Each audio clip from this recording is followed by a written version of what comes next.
At the OI4 Alliance, we've been working on our value proposition lately a lot.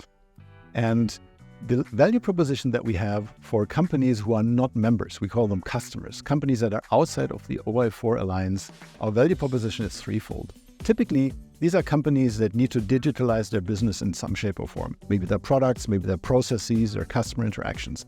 And they don't really know how to do it and where to start and what the priorities are.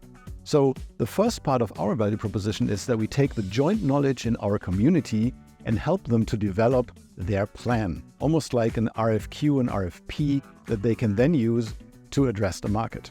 And once they understand what they need to do, we then do a matchmaking, because many of the things that these companies will need are actually provided by members that are part of the OI4 Alliance.